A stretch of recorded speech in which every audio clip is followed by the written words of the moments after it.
kapal ronda kelas Kedah dalam program kapal ronda generasi baru New Generation Patrol Vessel. TLDM merancang pembinaan sehingga 27 kapal ronda dalam program kapal ronda generasi baru NGPV New Generation Patrol Vessel. Dari batch pertama, 6 buah kapal telah ditempah dengan 2 buah kapal dibina dan disiapkan di Jerman dan 4 buah lagi dibuat sepenuhnya di limbungan di Malaysia dengan usahasamaan German Naval Group GNG.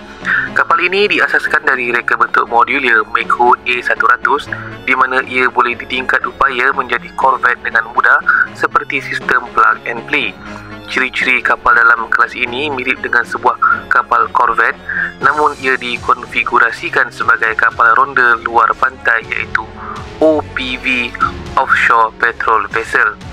2 kapal pertama dalam kelas ini, 171 KD Kedah dan 172 Pahang, akhirnya ditauliahkan ke dalam perkhidmatan pada bulan Jun dan Ogos tahun 2006. Kapal NGPV kelas Kedah ini ditugaskan dalam operasi kawalan dan rondaan di kawasan perairan zon ekonomi eksklusif.